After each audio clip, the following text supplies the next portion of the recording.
Wow, we go from a full room to an almost empty room. I'm grateful to the 5 of you, 6 of you who have stayed in the room with 7, who have stayed in the room with us. A few more are connected on our platform, so welcome to all of you. Today is Tuesday, the 21st of March. Let me start by giving you an overview of what the College will discuss at its weekly meeting tomorrow morning. Commissioners will adopt 2 proposals for directives focused on consumers and on the circular economy. The first on fighting greenwashing by addressing misleading environmental claims by companies, and the second on the right to repair to promote and facilitate the repair of goods, as the title says. Commissioners Didier Reynders and Virginijus Sinkevicius will present these to you during a press conference tomorrow, immediately after the College meeting. We will also organize 2 technical briefings for you, off the record and under embargo, one this afternoon at 3 p.m. on the proposal addressing misleading environmental claims, and one tomorrow morning at 10:30 on the right to repair. Ensuite, un conseil des affaires générales est actuellement en cours de l'autre côté de la rue, auquel participent le vice-président Maroš Šefčovič et le commissaire Didier Reynders. À l'agenda figurent notamment des discussions sur les préparations en vue ou les préparatifs en vue de la réunion du Conseil européen jeudi et vendredi, les relations entre l'Union européenne et le Royaume-Uni, un rapport de la présidence concernant le semestre européen 2023 et des discussions par pays dans le cadre du dialogue annuel sur l'état de droit. Comme d'habitude, je vous prie de réserver vos questions sur ces sujets pour la conférence de presse avec le commissaire Reynders qui aura lieu après la réunion vers 17h. Voilà pour nos annonces d'aujourd'hui. Nous pouvons passer à vos questions. Puisque je ne vois pas de main qui se lève en salle de presse, je passe la parole sur Interactio à Eleonora. Hello everyone, can you hear me? Yes, we can hear you. Go ahead. Great. So I have a question on migration and in particular on the letter of von der Leyen of yesterday ahead of the EU summit. I would like to know in the letter when you refer to legal pathways, if you refer to movement from the EU to third countries or from third countries to the EU. And this is the first question. And the second question is if you, von der Leyen, spoke about fighting against smuggling networks, and I would like in concrete how this money on smuggling, fighting smuggling, in practical terms, will be spent. Thank you so much. So thanks for your question. Anita is just entering the room. So I'm not quite sure I understood your first question because legal pathways, or if I understood it correctly, legal pathways is from third countries to the EU. This is the focus. And you were asking whether it's from third countries to the EU to third countries. If I understood you correctly, so it's from third countries to the EU.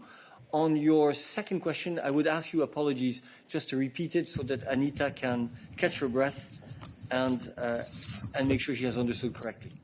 And I hope I answered your first question. Yes, thank you. So please repeat your second question. So my second question is, in the letter there are different references to a fight against the smuggling networks.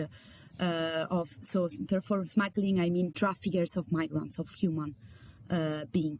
So I'm wondering in practical terms how this fight and how this money will be spent to fight smugglers. Thank you so much. Okay. Thank you. Anita. Thank you very much. Indeed, the President has sent a letter on progress made ahead of the upcoming European Council on the 23rd and 24th of March. This is a follow-up of her already identified key actions that could make an immediate progress on the ground. These actions that have been identified and that have been also confirmed with the European Council conclusion need to go in parallel with our proposal for a long-term sustainable approach, which is found in the Pact. Now, in terms of the key actions that have been identified, these are along key main areas, such as the external dimension, but also the internal dimension. You would have seen in the letter of the President that we're focusing both on strengthening the external borders, but also border management and accelerated returns, also secondary movements and effective solidarity. And the last one, of course, working with partners to improve migration and return management. And here is the point that you are making, which is linked to the need to work with our partners to strengthen the fight against smugglers. And here we're working to develop a new regional action plan on anti-smuggling in North Africa. It's the same that we foresee also with the Western Balkan partners. And in terms of concrete actions, the Commission has already signed 2 operational partnerships with Morocco. This was last year on the 8th of July, and also with Niger on the 15th of July. Thank you very much. And indeed, also Frontex is finalizing working arrangements with Nigeria and Senegal, and the Commission has opened negotiations on status agreements with Mauritania and Senegal. So as you see, it's about working with our partner countries in order to fight smuggling. Okay, since Anita is with us, any other questions on migration for her? Please only keep your hand raised in the chat if your question is on this. I see one hand raised. Peter, go ahead.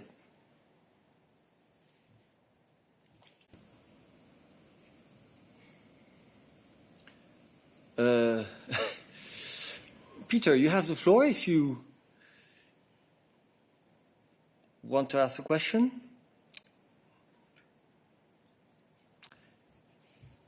Herr Kappan, Sie sind dran. Okay, there seems to be an issue with that. I will therefore move on to other issues, since I see no other hand raised on migration. And I go to Stefan. On the German public radio, my question relates... Here at the beginning. Go ahead. Yeah. Yeah. My question relates to the future of the combustion engine. There are media reports stating that the Commission wants to allow cars with combustion engines, provided they can be fueled exclusively with so-called e-fuels. Is this the case? And generally, what is the current status in the discussions between the Commission and the German government? Thank you. Thank you very much. Tim. Hi, thank you very much for the question. On the substance, I'm afraid I'm going to have to disappoint you. I'm going to refer back to the words of Executive Vice President Timmermans, who was on this podium last Thursday and was asked about this issue. Now, I think what he said is that we have to make sure that the interpretation of the agreement on the 2035 zero emissions vehicles legislation is something that we can all agree on. He says there's an ongoing conversation we're having with the German authorities right now, and he is confident that we can agree on an interpretation that will underscore the agreement that was reached between the co-legislators already, and that will clarify the issue that was set out in a part of the agreement about the role of e-fuels in the future. So, I mean, all I can really say is that the talks are ongoing between the Commission and the German authorities, to ensure that this agreement is turned into a positive vote in the Council as soon as possible. But we're not going to give a running commentary on the exchanges that we have and the details of how that might play out. When we're ready to communicate on that, we will do so. Stefan, you have a follow-up nevertheless? No? The Commission made to the German authorities, like stated in the media report, yes or no, that's what interests me. I'm sorry, Stefan, we're not going to add anything to the answer that has been provided by Tim. Any other questions for Tim on climate or energy? Please don't keep your hand raised if it's on this. Stefano. Yes, Stefano Porcello, I'm Lex. Thank you very much for the floor. I hope you can hear me. It's again on this negotiation regarding the internal combustion engine. Are you negotiating only with Germany, or are you in talks also with Italy, Poland, Bulgaria? Because my understanding is that you're actually negotiating just with one country. Is that correct? Thank you. Stefano, I'm not sure negotiating is the right word here. I mean, the negotiations have taken place between the co-legislators. As you know, there was a provisional agreement which was found on this file. The European Parliament has voted on this file. What we're now doing is seeking to provide the necessary assurances to, in particular, the German authorities on the interpretation of the agreement which is there. And we are hopeful and confident that we can reach an understanding on that will allow member states to go forward in the Council with the necessary reassurances and to vote through this agreement. Any other questions for Tim? That is not the case, so let us move on to other questions today. I see no hand in the press room, so Paulina. Hello, thank you again for the floor. I would like to ask about two things. The first would be what is happening with Hungary and the conditionality mechanism? Because what I know is that 16th of March, Hungary was supposed to present a report to the European Commission on how is it doing with the implementation of the 17 measures to fix the rule of law, and also Hungary is supposed to already meet the 10 milestones from the recovery plan. So I would like to know, it's been already 4 days after this deadline. So did Hungary provide the report? What's in it? Or if the deadline was moved, then what is the new deadline? And also, maybe at this point, is there any chance you could add something to the stage of negotiations with Poland regarding the enabling condition on the Charter of Fundamental Rights? Basically, I would like to clarify whether this is about the judicial reform, as the journalist from Bloomberg already also asked you. So I'd be very grateful for some feedback on that. Thank you. Okay, quite a few questions there, divided in two. One would be for Balázs on Hungary, and the other one on enabling conditions in the case of the structural funds for Stefan. Balázs. Indeed, very pertinent questions. Good afternoon. So in the case of Hungary, we are looking at 27 milestones, if you recall. These include 21 milestones, which come under the rule of law conditionality regulation. Then we have 4 milestones which relate to judicial reform. These are not being looked at in the context of the rule of law conditionality regime. And then we have 2 so-called classic milestones on audit and control, which tend to be incorporated in the RRF plans of the various EU member states. Now, when we look at the 21 milestones under the conditionality regulation, indeed, the Council took a decision, an implementing decision, back on the 16th of December last year, in which it was said that Hungary basically committed to update the Commission every 3 months on where they are in terms of implementing these 21 milestones and the remaining issues that are still there and which still represent a risk for the EU's budget and for the EU's financial interests in Hungary. So indeed, the first 3 month period elapsed on the 16th of March. And on that occasion, in fact, there was a technical discussion between the Commission and Hungary, and this occasion was used by the Hungarian authorities to give us an update as to where they are. And of course, these exchanges will continue going forward. Thank you. Perhaps I would now call Stefan for your question related to Poland. I see you have a follow-up. If your follow-up is on Hungary, let's take that first. But Stefan will answer afterwards. Go ahead, Paulina.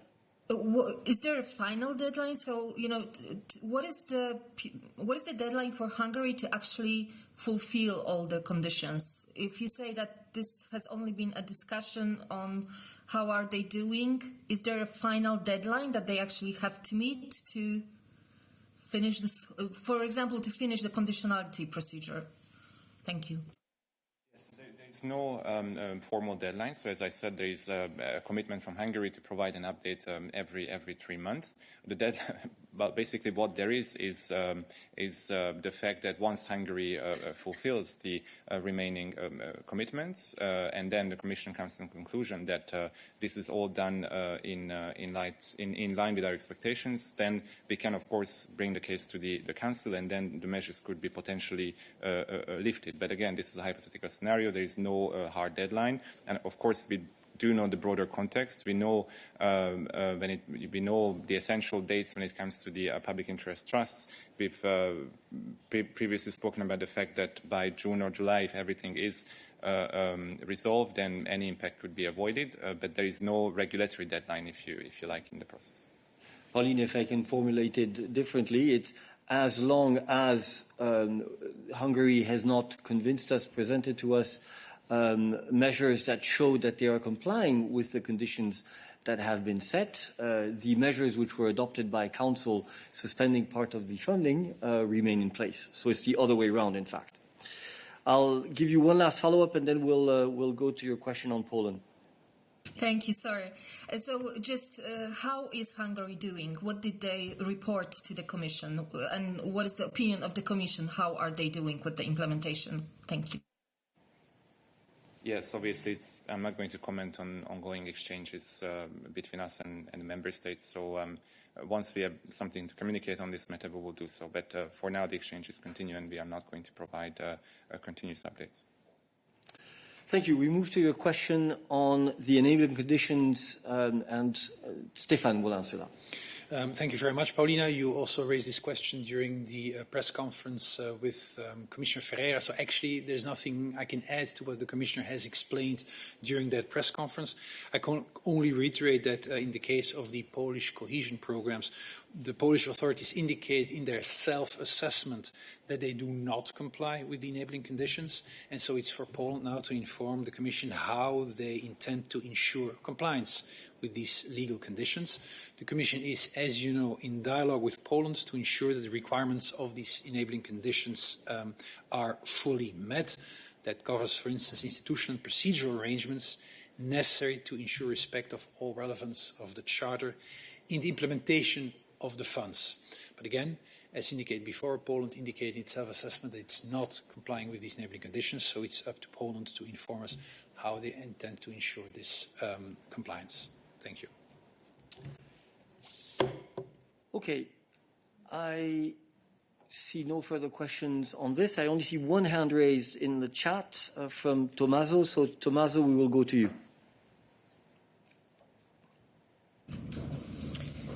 Yes, good afternoon. Many thanks for the floor. Tommaso Gallavotti in Kronos, Italy. It's a question for Stefan, if I may.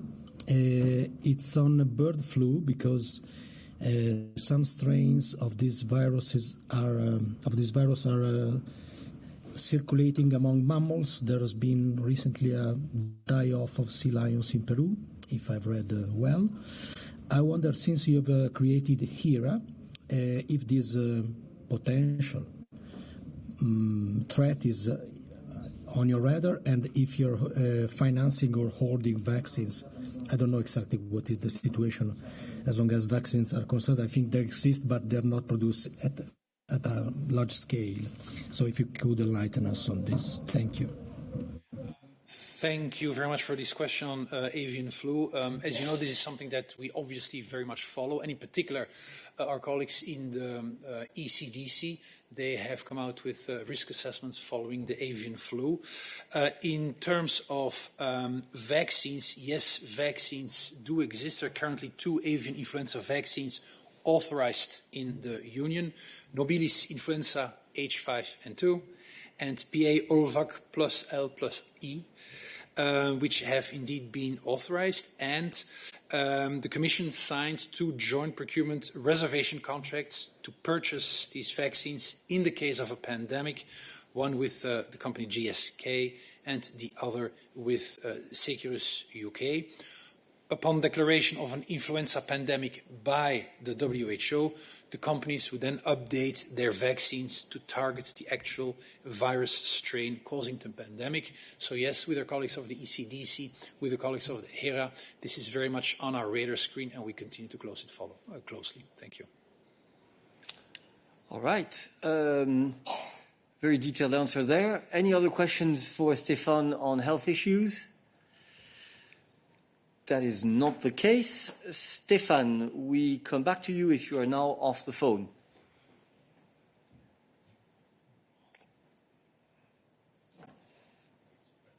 You need to press speak and connect your camera. So, I hope you see me and hear me. Yeah. It's on a topic you are all waiting for, I think, which is of great interest in Germany. As always, a half year has passed again. What is new with the planned end of the time changeover? Have you any news for us? We have no news for you. No, there is nothing new to say on this. I'm very sorry.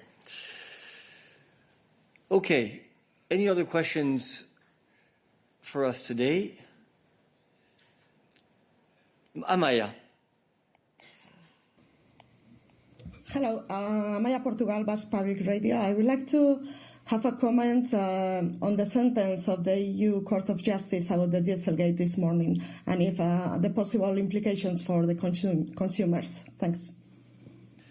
Thank you. Christian.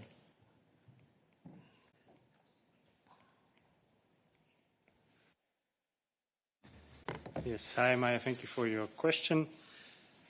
We take good note of the decision of the European Court of Justice in this case. It's another important clarification in this whole context of the Dieselgate. It is now clear from the court that the purchaser of a vehicle equipped with an unlawful defeat device has a right to compensation from the car manufacturer where the device has caused damage to that purchaser. As you know, this is a preliminary ruling, so for the concrete follow-up, it is now for the National Referring Court to follow up and to implement the ruling. On a more general note, of course, let me also remind you that at the European level, the Commission had significantly strengthened the consumer's hands in this context, following that experience, with a proposal for, or with now what is a law on representative actions and remedies in case of unfair commercial practices, which is in force now, so certainly on the European level and in terms of protection of consumers, we are now in a better place than we have been before. Thank you very much. I see no further questions for Christian on this issue. Any other questions for Christian on rule of law issues or consumer protection? That is not the case. Any other questions for us today? No, so thank you very much and see you tomorrow after the college meeting.